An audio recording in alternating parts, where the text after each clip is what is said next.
네, 안녕하세요. 앞선 영상에서는 코디펜던트와 이네이블러의 차이에 대해서 이야기를 했었는데요. 이네이블러는 다른 사람의 문제 행동을 계속해서 지속하도록 변명해주고 비밀로 해주고 정당화해주고 합리화해주는 식으로 해서 그 문제 행동을 지속할 수 있도록 도와주는 보장이라는 행동을 하는 사람이고요. 코디펜던트는 조금 더 복합적인 문제를 가지고 있는 사람입니다. 그러니까 관계에 중독된, 누군가가 나를 필요로 한다는 돌보는 것에 중독이 된 사람들인데요. 이 코디펜던트가 보이는 행동 중에 하나가 바로 조장, 이네이블링입니다. 이번 영상에서는 코디펜던트가 보이는 행동을 좀 크게 4가지로 나누어서 한번 하나씩 살펴보도록 하겠습니다. 이 4가지를 나누어서 설명을 하기는 하지만 사실 굉장히 서로 비슷한 부분이 많고요. 겹치는 내용들이 있습니다. 첫 번째는 돌봄입니다. 코디펜던트는 다른 사람을 돌보는 행동을 합니다. 다른 사람을 돌보는 건 좋은 일이고 선한 일이고 착한 일인데 왜 문제가 되느냐? 바로 코디펜던트는 나의 필요와 욕구를 인지하고 알지 못한 상태에서 다른 사람의 필요와 욕구에만 집중을 하기 때문에 나 자신을 돌보지 못한다는 그런 차이가 있습니다. 예를 들어서 어떤 선교사님이 계셨습니다. 이 선교사님은 굉장히 구제 활동에 힘을 쓰셨어요. 주변에 아픈 사람이 있거나 뭐 혼자 사시는 분인데 아프신 분들이 계시거나 하시면 막 병원도 같이 막 데리고 다니시고 또 치료비가 없으면 사비를 털어서라도 정말 치료를 다 해주셨던 거죠. 근데 문제는 나를 챙기지는 못하셨던 겁니다.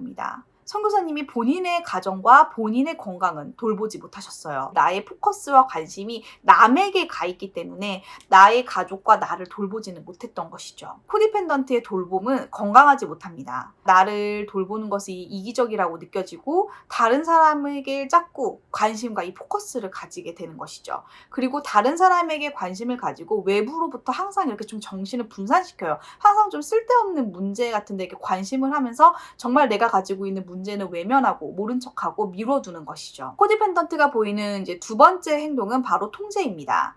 코디펜던트는 다른 사람의 감정, 행동, 그리고 어떠한 결과까지 모두 통제하려고 합니다.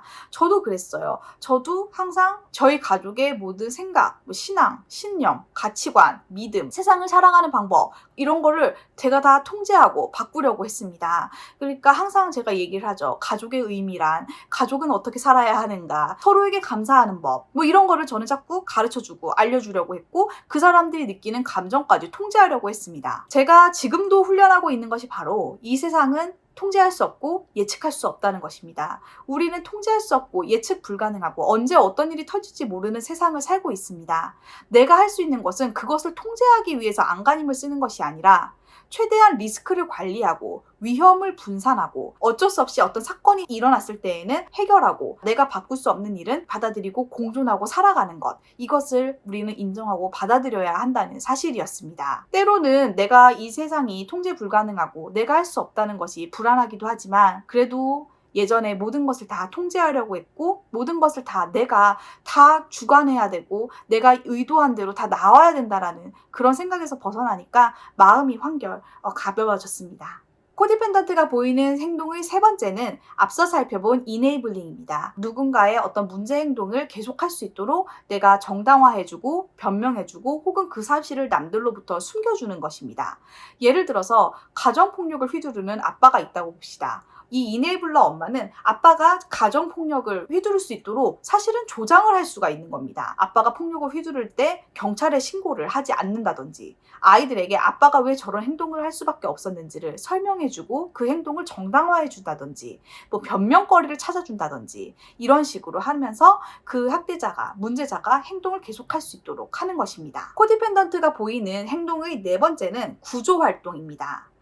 이제 그 드라마 트라이앵글이라는 관계가 있습니다. 문제자, 학대자가 어떤 피해자를 괴롭힙니다. 이것을 발견한 구조자가 안 돼! 내가 도와줄게! 하면서 출동을 해서 이 피해자를 도와주는 것입니다. 이 드라마 트라이앵글에서의 관계는 다 건강하지는 못합니다. 레스큐어, 구조자로 참가를 하는 사람들은 항상 구조자로 드라마 트라이앵글에 등판을 하게 됩니다. 간략하게 좀 설명을 해보면 예를 들어서 아빠가 엄마에게 폭력을 가한다고 합시다. 그럼 아빠는 학대자, 엄마는 피해자가 됩니다. 여기서 아이가 이거를 보고 구조자로 등판을 하는 겁니다. 안 돼! 이러면서 나가서 가지고 엄마를 때리지 마요! 하는 거예요. 자, 그러면 어떤 문제가 이루어지냐면 아이가 피해자가 되는 겁니다. 이렇게 해서 드라마 트라이앵글이라는 이 사이클 안에 갇히고 이곳을 계속해서 참가자들은 빙글빙글 돌게 되는 것입니다. 구조자는 내가 다른 사람의 문제를 대신 해결해 주려고 하거나 다른 사람을 그 문제로부터 구출해 주려고 합니다. 사실 코디펜던트가 보이는 행동은 얼핏 들으면 이렇게 생각할 수 있어요.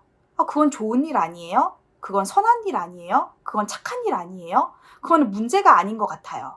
라고 말이죠. 코디펜던트가 보이는 돌봄, 통제, 조장, 그리고 구조는 우리가 추구해야 할 건강한 정서적 지지와 도움과 어떤 차이가 있을까요? 가끔 코디펜던트로 오래 사신 분들이 이거를 깨닫고 나서 좀 극단적으로 생각하시는 분들이 많아요. 저 이제요? 이제 그렇게 저 안 살 거예요. 그러면서 다 이제 오기만 해봐. 덤벼라. 이제 1만큼 괴롭힌다. 내가 이제 100만큼 복수해줄 거야. 나 이제 가만 안 있어. 굉장히 공격적으로 행동을 하는 경우가 있습니다.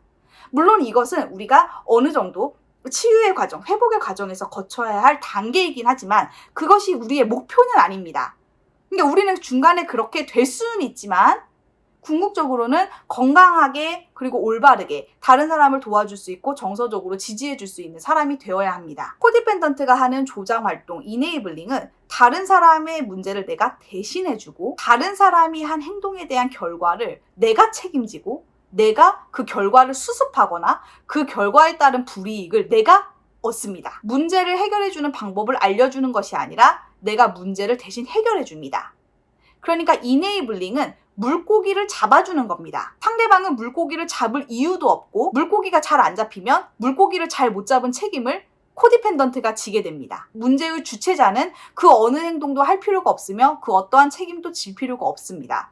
이 사람이 해야 될 일은 오직 코디펜던트가 뭘 잘못했는지 비난하고 지적하는 것뿐입니다. 올바른 정서적인 지지와 도움이란 그 사람이 스스로 할 수 있도록 해주는 것이고 보조를 하는 것입니다. 결과에 대한 책임도 그 사람이 지는 것입니다. 숙제를 안 했다는 아이가 있다고 볼게요. 그래서 어떻게 나 숙제를 안 했어. 나 이제 오늘 이제 학교 가면 나 이제 수행평가 점수 깎인다. 이래요. 그러면은 올바르게 도와줄 수 있는 부모라면 숙제를 애가 왜 못했는지, 어떤 부분이 어려웠는지, 그리고 어떻게 내가 도와줄 수가 있는지, 혹은 숙제가 아이의 수준에 너무 맞지 않는다면 선생님께 좀 건의를 해볼 수가 있겠죠. 그리고 아이가 정말 게을러가지고 숙제를 안 한 거라면 점수가 깎여야겠죠. 하지만 코디펜던트 부모라면 이네이블러 부모라면 이럴 수가 있습니다. 학교에 전화를 해서요. 저희 아이가 아파서요. 아이고 오늘 못 갈 것 같네요. 하면서 뭐 거짓말을 대신 해주는 식입니다. 그래서 아이가 계속 뭐 숙제를 안 한다거나 무책임한 행동을 계속 할 수 있도록 하는 것이죠. 적절한 도움, 건강한 도움, 정서적인 지지나 어떤 서포트는 그 사람이 주체자가 되고 그 사람이 책임을 지는 것입니다. 즉 물고기 잡는 방법을 알려주는 것이죠. 이런 차이가 있기 때문에 한번 생각해 보면 좋겠습니다. 끝까지 들어주셔서 감사합니다.